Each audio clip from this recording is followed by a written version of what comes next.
How's it going, everybody? Welcome to FoundFlix. On this Ending Explained, we're kicking off the new year with It Lives Inside, where an Indian-American teen struggling with her cultural identity has a falling out with her former best friend, and in the process unwittingly unleashes a demonic entity that grows stronger by feeding on loneliness. You know, I see, or at least try to see, pretty much every horror movie that comes out. It can be a slog because things start to blend together after a while, so it's always a pleasant surprise when something feels fresh. That is the case with It Lives Inside, as it features a predominantly Indian-based story, which just makes it more interesting. The entity itself comes from Indian mythology, but perhaps the strongest aspect of the story is the cultural and family dynamics at play. These elements are wrapped in a package that does rely on familiar teen horror tropes, but they are done with a slick flourish that is quite impressive, especially for a debut filmmaker. Sure, the movie is PG-13 and the horror could have been pushed more, but there's still some great scares and monster moments that keeps the frights flowing.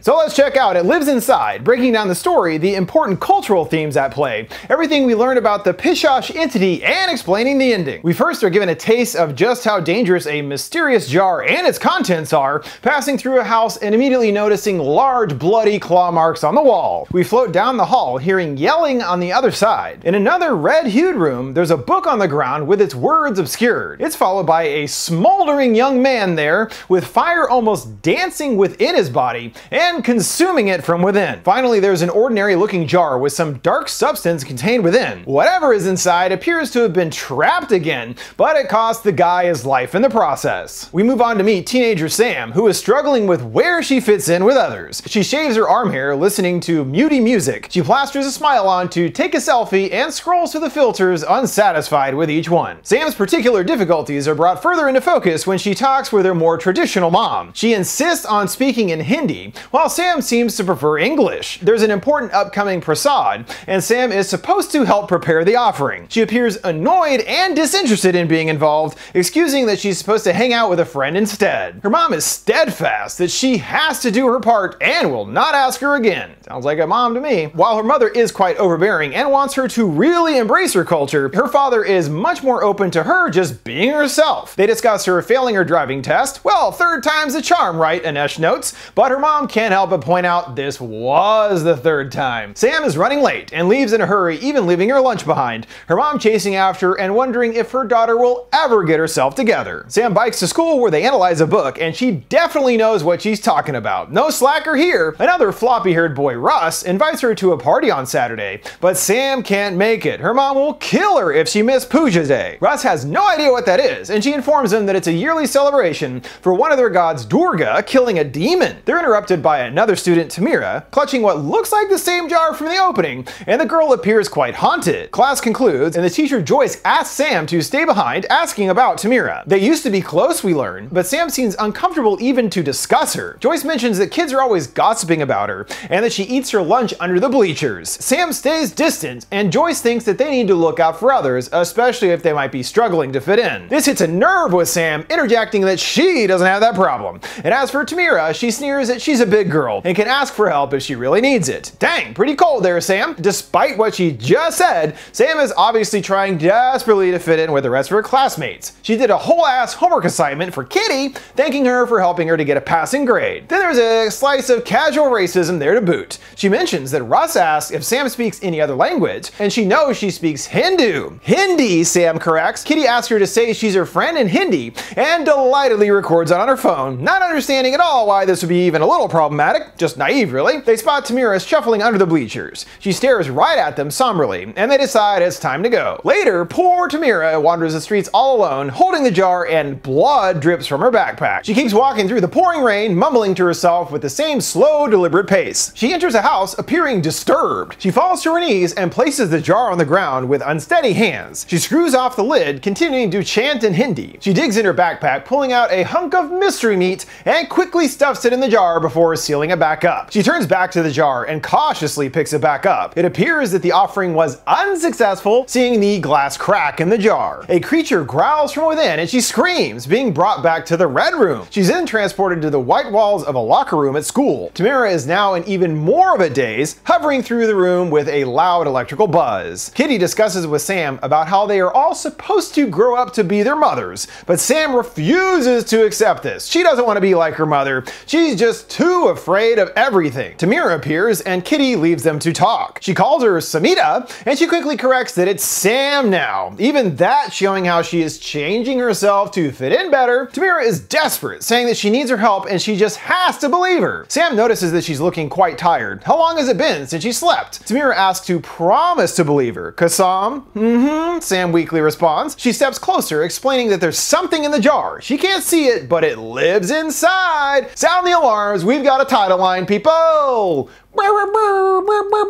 Titular. Tamira says that she found it at a house. There was a voice calling her name from within, and it lured her inside. She was hopeful that she was strong enough to keep whatever it is inside. She did try to feed it, but it is hangry all the time. It wants raw meat specifically. Tamira grows more frantic. It's getting stronger now, and she really needs her old pal's help. Sam asks her to calm down and tell her the truth. What is going on with you? She insists that there's a monster in the jar. All the stories they heard growing up are true. Sam has had enough, harshly calling her a fucking psycho, and smacks the jar, sending it shattering to the floor and unleashing the evil house within. Nice one, Sammy. Tamira is mortified and quickly leaves. Sam appears to instantly regret her callous actions and spots an old tome left on the ground by Tamira bearing the initials KC. Sam chases her down and Tamira is freaking. You shouldn't have done that. She returns the book and limply apologizes. Tamira is distracted by the door behind them opening on its own. She keeps staring dead-eyed behind Sam, but she can't see anything there. The invisible entity growls and Tamira loses her shit. A confused Sam runs off to get help despite Tamira begging her to not leave her alone. She stares around the room and something tugs at the back of her hair. It growls again and yanks her away. Tamira screaming in terror. Sam returns with Joyce in tow and there's no sign of Tamira at all, as though she has completely vanished into thin air. Though there is an odd black stain on the column outside. The cops arrive and Tamira's mother files a missing persons report. Joyce interrogates Sam about what happened. She was technically the last to see her alive. Did something happen between them? No, Sam fibs with a guilty little head shake. Tamira then awakens in a red-tinged environment, which must be the entity's home base. She immediately begins to panic, seeing she's in a bathtub covered with nets on top. There's growling and heavy footsteps approach. The net is flung off and an invisible figure chomps down hard into her hand. At home, Sam and her family are hosting the aforementioned celebration, also requiring her to wear traditional ceremonial garb, which she's not a fan of. She joins the group and appears a bit overwhelmed by all the activity. Purna addresses the room, and they also include prayers for the missing Tamira. Another lady in the group mutters something about hoping that they don't end up like the Chowdhury's family, which gives Sam pause. What happened to them? She knows that her dad will be honest about it at least. She's curious. Their family did used to come to all their parties, but suddenly stopped. What gives? Inesh takes a moment to find the words and spills that he knew from even when they first met the family that something was broken within them. It was as though they were running from something in India. As for the boy, Karan, he seemed to be a good kid with a bright future, but then something changed. The last time he saw him, he was quite different,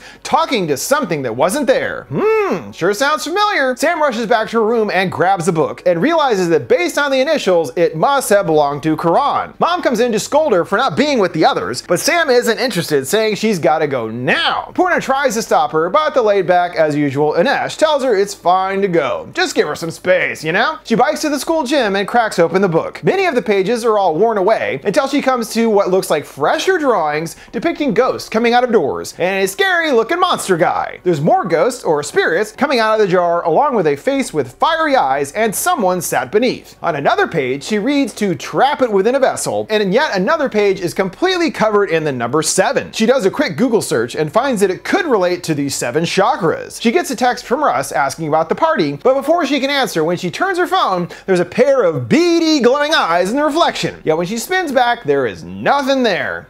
Looks like she's starting to go through what her old friend was experiencing. She decides to go to the party after all, but is instantly uncomfortable around all the other kids she doesn't know. Russ does his best to make her drop her guard down, showing off some goofy moves to get her to dance. She finally cracks a smile just in time for the heavens to open up, sending them running to his car. He can tell that something is on her mind and admits that it's Tamira. He heard that she ran away, but Sam isn't so sure that's what happened. He brings up Karan's mystery death, and she shows off his journal. She believes that Tamira must have found this at his house. The rumor is that he burned to death, and she heard that too. Something about him and that house just feels important to her, and he's more than happy to help her investigate, cranking his engine to life. They arrived at the now condemned house and sneaked their way inside. It's more than a little creepy in there, especially after they recall the details of what happened. It was the neighbors who heard screaming, and so they called the police. Karan's parents were both found mutilated, while his body was found downstairs in the basement. With that info, Sam puts her foot down. They are definitely not going down there then. The evil, however, is not contained to the basement, seeing a dark silhouette when Russ flashes his light down a hall. Upstairs, a disturbing mural catches their eye. There's tons of red vines extending out of someone, along with more spirits and the monster again munching down. It's just like in Karan's journal, but this drawing is new. They hear poaching sirens outside and rush to hide, accidentally leaving the book behind. Back in the red-hued hall, we hear more screaming, and now can connect that the basement where Karan was killed must also be where Tamira is being held captive. Her heartbeat quickens, and she screams as the monster doles out more bites. Sam wakes up in a cold sweat and looks around every inch of her room, clearly on edge. She stops at the closet, seeing those same glowing eyes. She turns her phone light on the spot and they disappear. However, every time she puts down the phone, the eyes return. There's a growl and the eyes disappear completely into the blackness. The closet door flings open and she gasps awake. Oh no, the dreaded double dream. Clearly this is the entity's beginning stages of getting into Sam's mind and making her go batty like her pal. Sam is frazzled enough to reach out to her always standoffish mom, and she immediately asks what Sam did. I mean, it is kind of her fault, but that's not the point. Purna is still upset about her behavior at the party, stressing how important it was. They even did prayers for Tamira. The grievances spill over, and mom presses her. Why doesn't she speak their language anymore? Why don't you bring your friends around anymore? And then the most cutting question of all, why does she want to become one of them? Sam gets upset and turns the tables on her mom. Why did they even come to America in the first place if all she was gonna do is be another Desi housewife that cooks and cleans? The mother and daughter stare daggers at each other in silence for a few excruciating moments before Sam leaves in a huff. They're gonna have to figure out that conflict for sure. But for now, her mom will be of no help. Sam returns with Russ to the burned up home, and he goes inside to fetch the book. Sam finally opens up about her history with Tamira. They did used to be best friends when they were younger. Then when they got to high school, Sam wanted more friends and encouraged Tamira that it was time to try and fit in. Tamira didn't want to go along with their plan, and then they proceeded to drift apart. Sam could feel the way that people would look at her when she was with Tamira, and she hated it. That's not crazy, right? She asks Russ, and he assures her that it is not. She hated no longer being friends with her, but things only got worse after what happened with Karan. The townsfolk really started looking at her differently then. They didn't see her anymore, and she didn't want to be that girl. What girl? The one that has difficulty saying something. And Russ knows that she is nothing like Tamira. She apologizes for complaining, and he shuts her up quick with a smooch. He then lights up a splifferoni and offers it to her. She takes a little puff, and then they double down on the tonsil hockey. She erupts into a coughing fit, and a voice from the house whispers her name, just like Tamira. Samira. It beckons. She walks inside, coming to that same red-hued door, luring her towards it. She starts getting all dreary-eyed, as though in a trance. While outside, Russ notices the chains on the swings moving by themselves, and he hears a low growl. A massive shadow appears from behind him, completely covering him up. There's a thud, and Sam is snapped out of the trance. It looks like the entity hypnotized Sam so that he could focus on taking out her new ally. There's flashes of the chains wrapping around Russ's body, choking him and squeezing his limbs. She comes out in time to see him be dropped to the ground. The entity then bites deep into his neck, flinging him around like a wild animal. Moments later, he is plopped on the ground dead, and Sam screams her head off. Then it starts raining again. Sure does. Rain a lot around here. The cops arrive later on the scene, and Sam is more than shaken up. Also now feeling the many judging eyes of the other citizens, she's becoming that girl just like she feared. No longer known for being herself, but really just being associated with some kind of trauma. She is unable to sleep, overhearing her parents arguing about her. Her dad defends that she's a good girl, while Purna is upset that she won't even tell them what happened. Tamira comes to in the tub again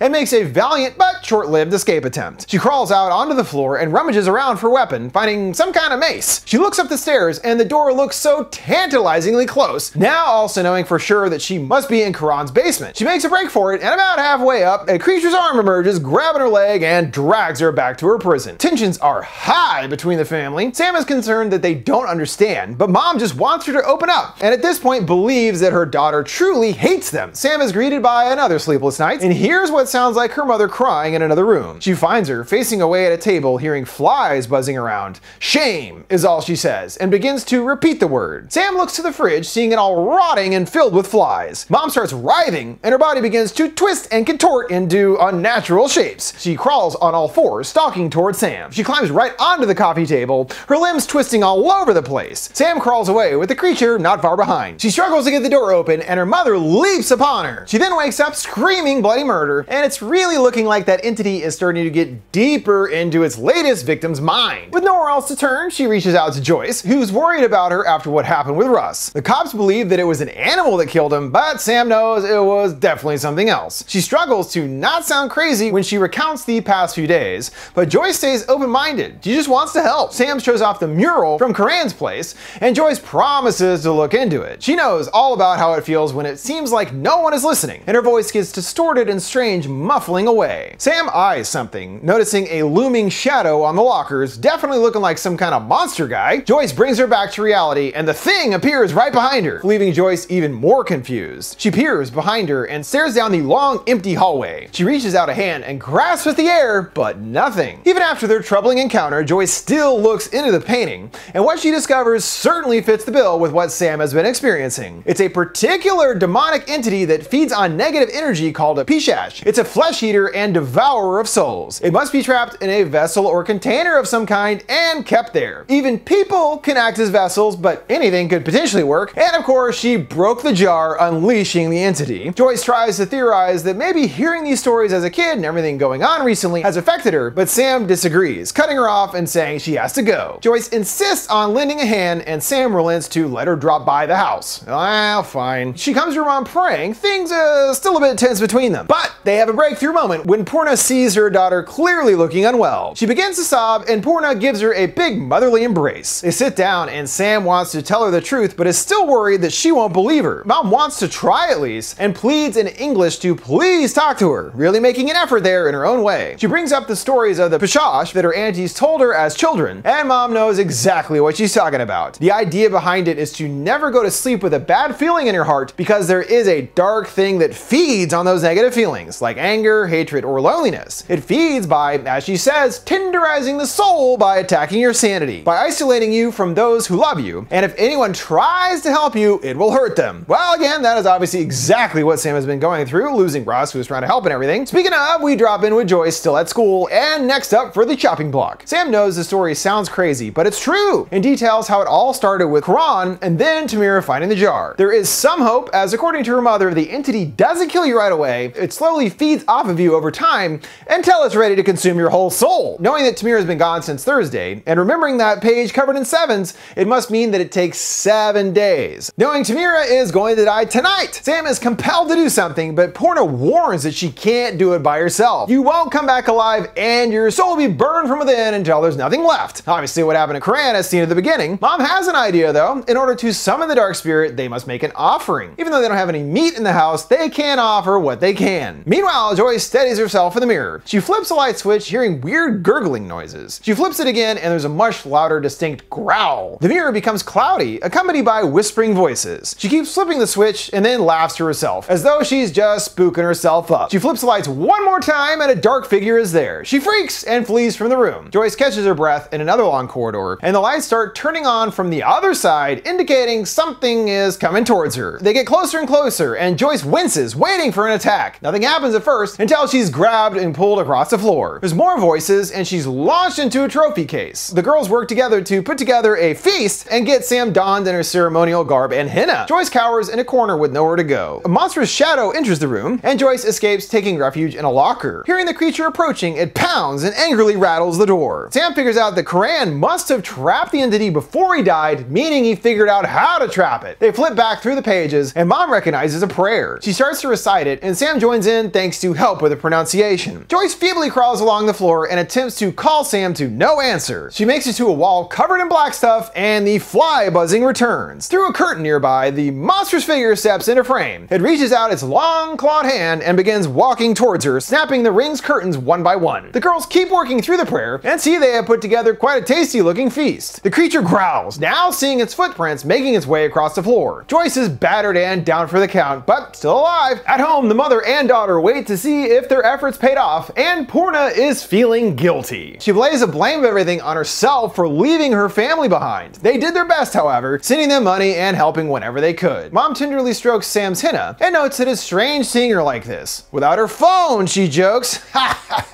Oh, Mom. This snaps something in Sam's mind, remembering Joyce was supposed to come over. She grabs her phone, hearing a panicked message from her. "It's real! Run!" she screams. Purna grabs a big old kitchen knife, calmly ordering Sam to stay behind her. They walk out to the front door, seeing the handle begin to jostle. The deadbolt unlocks and the tension is broken. It's just a Nash. He's confused by what's going on, seeing the knife, and gets attacked out of nowhere, the entity painfully lifting him up by the back into the air. It dumps him down on the floor, and Mom is unwavering, shouting, "There's nothing for you here." We hear it walking into the room and right up to them. It spots the food on the table and quickly flips it over in disgust. "What? No meat? Screw you, dude." Purna continues chanting and her arm begins to smolder. Sam joins in and Mom gets attacked. She's knocked to the floor and it appears the entity strolls right out the front door. Luckily, her dad is still alive and she dials 911. They know they at least heard it, and Sam wants to know where it could have possibly taken Tamira. Where a death has occurred, her mother groans, and she finally figures out that she must be trapped down in Karan's basement. She grabs a jar and her mom reminds her that she cannot do this alone. "I won't be," Sam replies confidently, believing that her friend will be able to be her chanting partner. Sam treks back to the house in the rain, as usual. She calls for Tamira and surprisingly hears her call back. She then comes face to face with the glowing-eyed beast and confidently says that she's not afraid of it. She chants the prayer, strutting right up to it. It seems to be harming it, the creature writhing around and stuff, like, "Oh, it hurts," that kind of thing. It gets difficult for her to continue as her arm begins to singe. The Pashash looks back up at her, and now she's a bit afraid. It stomps towards her and she falls to the ground and it's gone. It gets a drop on her and attempts to yank her away. Here we get our first really good look at the creature, and it's a pretty weird looking dude, that's for sure. It turns itself invisible, which I guess is a power it has. She tosses some powder to be able to make out its shape and smacks it good. She heads to the basement door and puts her whole weight into it. She gets it burst open, tumbling down the stairs. Sam quickly gets the door barricaded and it's right behind her. It bursts its way through and she uses that same mace to bludgeon the monster's hand. She backs up right into the bathtub and Tamira's limp arm falls down. She finds her still alive but definitely weak. She starts helping into her feet but is stopped by growling nearby. The mongrel smashes at a nearby weak wall. She pulls out the jar and pleads with Tamira to lend a hand. "She can't do this by myself. I'll die!" It blasts the wall away and steps in, obscured in smoke. It stops right in front of Sam, letting us take in its really bizarre visage. Oh, weird fangs and all that stuff. She starts to chant again and it backhands her, causing her to drop the jar. She crawls for it and it slashes her. She keeps it at bay with a broom for a moment until she gets launched against the wall, knocking her unconscious. Yeah, she's definitely gonna need some help there. She comes to and tries for the jar once more and closes her eyes, really focusing on the prayer. Her skin starts to sizzle, but she doesn't let the pain stop her, chanting through tears. The monster ruins things with a mighty whap and destroys the jar. It looks like all is lost until Tamira weakly grabs her hand and joins in on the prayer. They combine their prayer powers and it really messes up the dude good. He's all, you know. They continue the barrage and see the creature's own skin start to glow. It begins turning into a swirling black dust and goes right for Sam's mouth. She's going to use herself as the vessel. All the dust enters her body, the creature is gone, and Sam collapses to the floor heaving. Tamira calls her name and even manages to muster a smile for her old pal. Thanks. We jump forward to 1 year later, and Sam along with her family have been able to work through all their problems, now all together with Joyce and Tamira as one happy family. Of course, things aren't that simple, with Sam's new friend living in her body, leaving out some odd looking raw meat for her to eat. They all stare intently as she goes to take a bite. She swallows a bite down and everything seems fine, essentially trying to feed the Pisash to keep it inside of her. They all dig in full of smiles and glad tidings. Mom dotes on Sam, wiping some blood from her lip with a smile. That's nice. The main point here being that again, Purna and Sam have been able to compromise with each other. Also worth pointing out that it was only by embracing her culture that she was able to figure out how to stop the creature in the first place.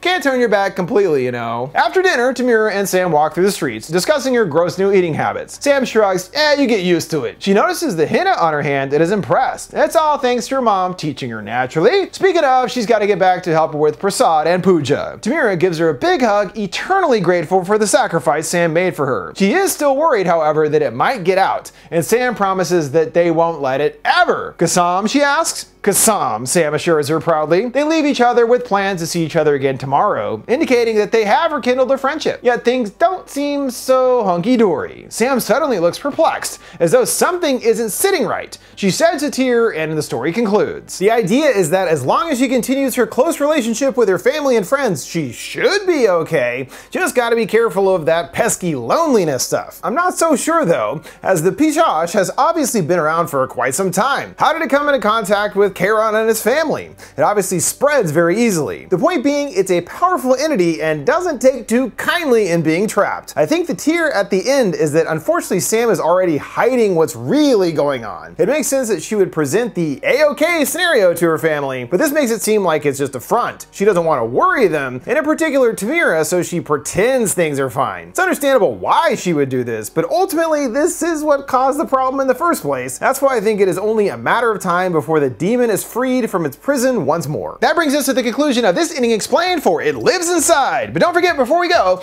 you can send me requests for any movies or TV shows you'd like to see me explain by sending them my way on any of my social media accounts at FoundFlix. What did you think of It Lives Inside and its ending? Let me know your thoughts down in the comments below. Make sure to like, subscribe, and follow. Thanks for watching FoundFlix. See you next time.